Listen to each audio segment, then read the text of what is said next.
Within you lies an invincible summer. Have you ever felt like the weight of sadness could crush you, as if the world had drained its color, and all that remained was a gray fog you couldn't shake? What if I told you that within you lies an invincible summer? This isn't poetry. It's the truth at the heart of Stoic philosophy and the key to mastering sadness. Albert Camus once wrote, "In the depths of winter, I finally learned that within me there lay an invincible summer." That's not just a poetic phrase. It's a radical reframe, because sadness is not your enemy. It's your invitation. Sadness is a universal experience, but it's not inevitable, and it's not eternal. It's a wave, not the ocean. And Stoicism, it teaches us this: emotions are judgments, not facts. That means sadness isn't something that happens to you. It's something you interpret. And once you see it clearly, you can master it, not by suppressing it, but by transforming it into strength. The Stoics didn't seek to erase emotion. They sought to understand it, to conquer it from within. Epictetus said, "It's not things that disturb, but our opinion about them." So today, we're not running from sorrow. We're staring it down. We're going to dive deep into the roots of sadness, into your inner architecture, and we'll forge a path to emotional resilience so strong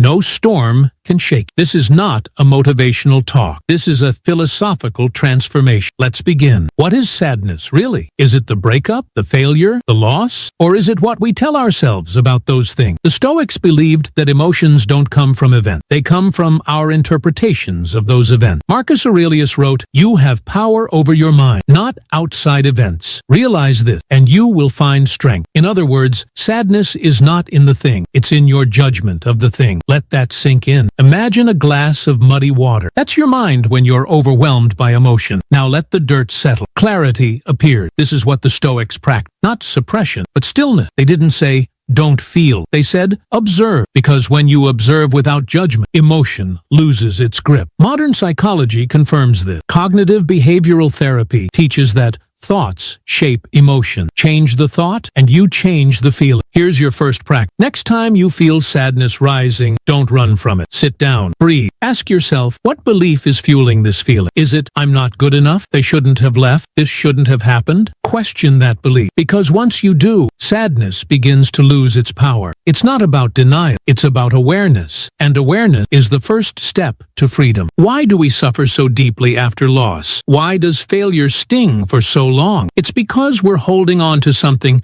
that was never fully ours to begin with. Seneca said, "He who suffers before it is necessary, suffers more than is necessary." Most of our sorrow doesn't come from the event. It comes from the attachment to a version of life we thought we deserved. You didn't suffer because you lost the job. You suffered because you believed that job defined you. You didn't break because of the breakup. You broke because you built your identity around someone else's presence. But here's the Stoic truth. What is outside your control should never own your peace. The Stoics called this the dichotomy of control. There are things within your power, your thoughts, your actions, and things outside it, fate, other people, outcomes. When you attach your happiness to what you don't control, you hand over your emotional sovereignty. Detachment isn't coldness. It's not indifference, it's freedom. Detachment means, I care deeply, but I'm not controlled by this. Imagine holding sand in your hand. Clench your fist, and it slips through your fingers. Hold it gently, and it stays. That's detachment. It's strength with softness. Psychology aligns with this. Acceptance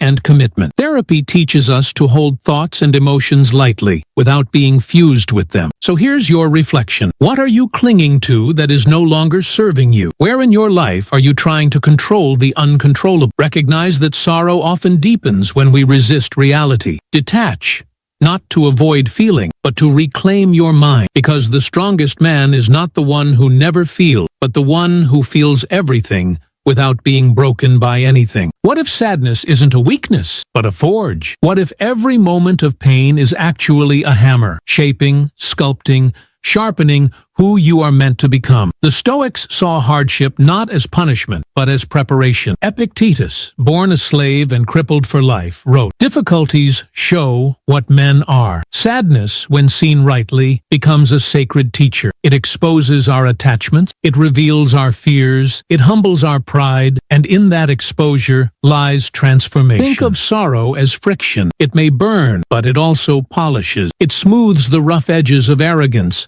impulsiveness, and ego. It teaches you to listen, to sit in silence, to find out who you are when there's nothing left to distract you. Marcus Aurelius called it turning the obstacle into the way. When sadness comes, it doesn't block the path. It is the path. Modern psychology calls this post-traumatic growth. The idea that adversity, when processed with awareness, can lead to greater strength, deeper relationships, and renewed purpose. But you must meet sadness with the right mindset. You must say, this too can serve me. Here's a practical shift. When sadness hits, ask yourself not, why is this happening to me, but what is this here to teach me? Journal it. Sit with it. Let the lesson surface. Reframe your challenges as tests of character, because that's what they are. In time, the tears that once blurred your vision will become lenses through which you see more clearly, and the pain that once crushed you will become the pressure that forged your core. Sadness is not the end of your strength. It's the beginning of it. Emotional stability doesn't come from avoiding storms. It comes from training your mind to stand tall within them. Just as the body must be conditioned through resistance,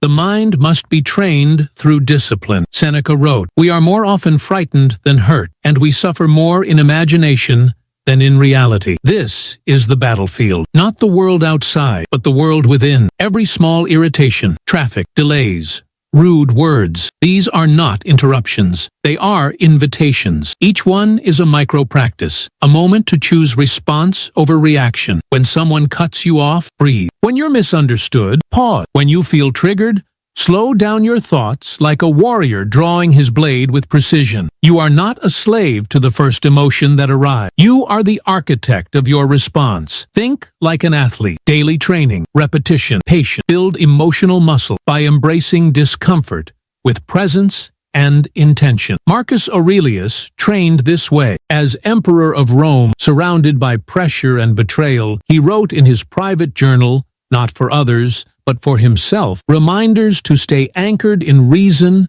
justice, and self-command. Modern psychology calls this response inhibition, the ability to pause and reflect before acting. And it can be cultivated like any skill. Start small. Set a daily intention. Today, I will observe my reaction. When anger rises, count to 5 before speaking. When sadness grips, write down the thought behind it. This is self-mastery, not suppression, choice. Because mastery doesn't mean you never feel. It means your feelings no longer decide who you are. It means you decide who you are. Sadness is often born not from what is, but from what was, or what we fear might be. The mind drifts to past wounds, to imagined future, and in that drift, we lose our anchor. Marcus Aurelius reminds us, confine yourself to the present, because the present moment is the only place where pain can be faced and healing can begin. The past, it's a story already written. The future, a script not yet formed. But now, this breath, this moment, that's reality. Sadness grows in the gap between reality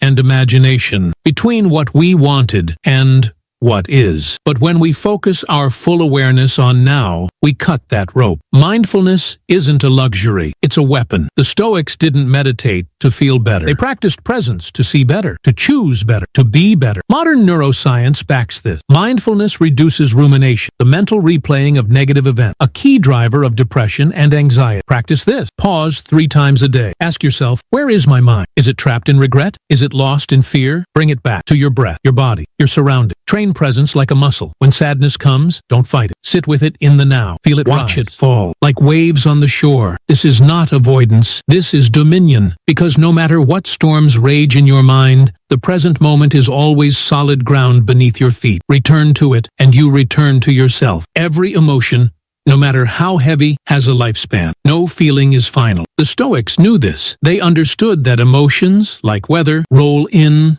linger, and then pass. To cling to joy or resist sadness is to misunderstand the nature of both. Epictetus said, if you want to improve, be content to be thought foolish and stupid. He wasn't talking about emotions directly, but about detachment from judgment. And emotions are simply internal judgments wrapped in feeling. Sadness feels permanent when we believe it is, but belief is not true. Watch a river. It flows, ever-changing. No drop remains. Your emotions are the same, fluid, shifting, never identical from one moment to the next. To suffer unnecessarily is to grip a passing moment and refuse to let go. Don't confuse impermanence with insignificance. Just because sadness doesn't last doesn't mean it's meaningless. It means you are not defined by it. Modern therapy echoes this wisdom. Dialectical behavior therapy teaches radical acceptance, the idea that we acknowledge emotions fully while knowing they do not last. Imagine your emotions as clouds drifting across the sky. You are not the storm. You are the sky. Here's a practice. When sadness rises,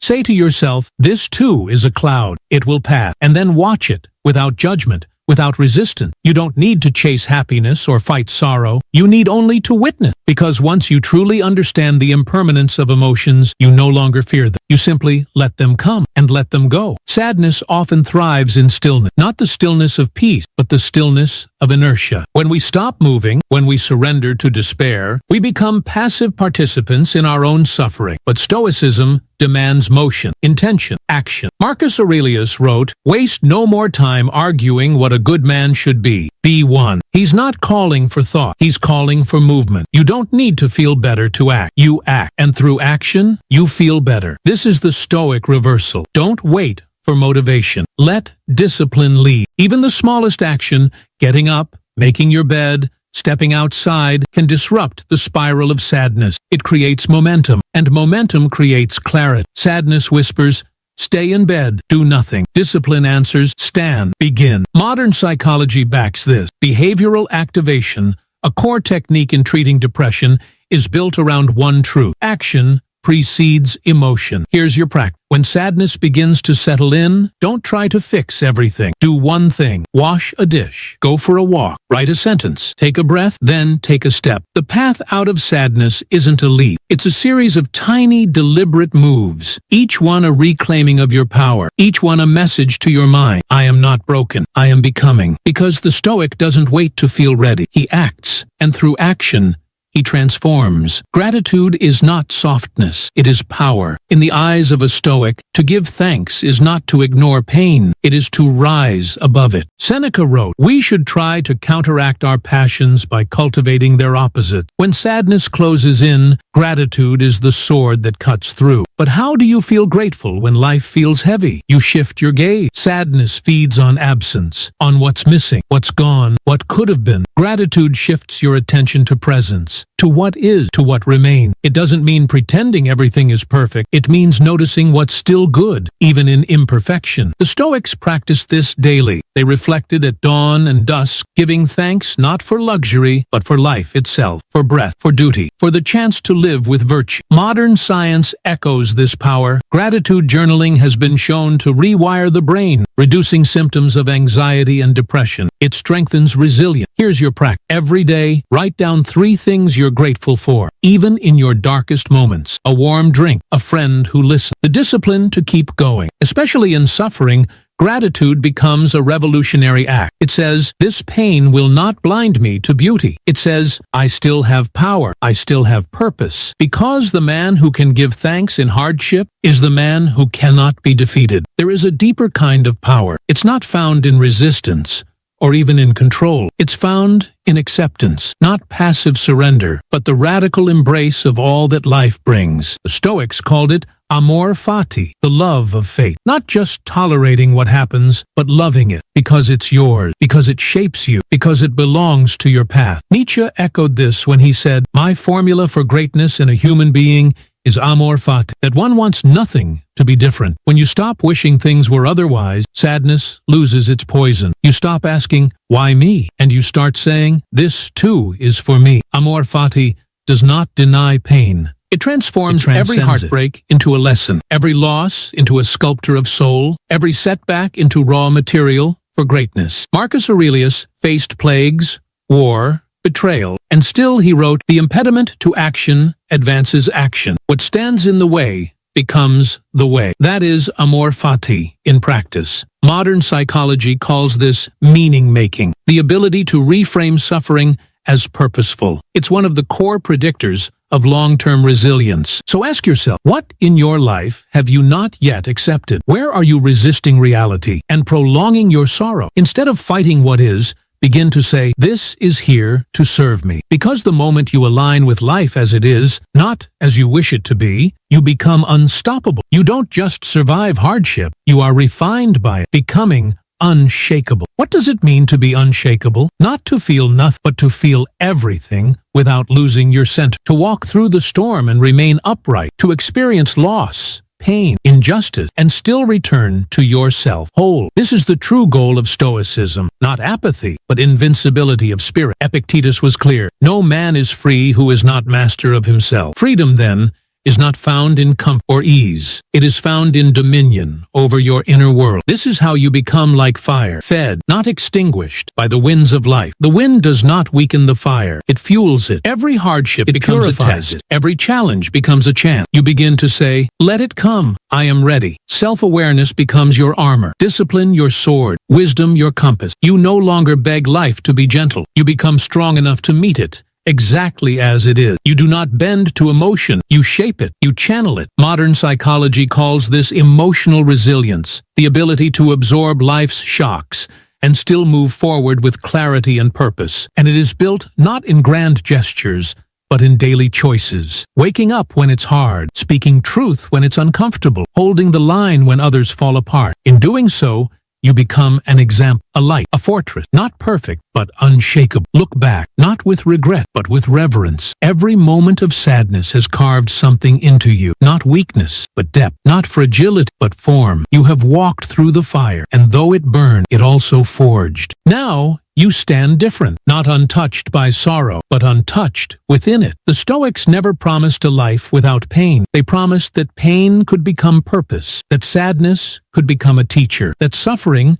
when met with wisdom, becomes transformation. You are no longer at the mercy of emotion. You are its master. You no longer seek to erase your feelings, but to understand them, wield them, and rise through them. You've learned that sadness is not the end, but the beginning of clarity. You've trained your mind, anchored in the present, detached from illusion, and built a fortress within. Now it's your turn to live this. Start each day with reflection. End each night with gratitude. Use your journal as a weapon of awareness. Return to these teachings not once, but daily. And ask yourself, am I choosing strength today? Am I building the man I was meant to become? The Stoics were not saints. They were human, flawed, tested, scarred, but steadfast, and so are you. This is your philosophy now. Own it, live it, and leave behind not a trail of sorrow, but a legacy of strength. If this message resonated with you, share your thoughts in the comments. Reflect on your own journey. Subscribe for more content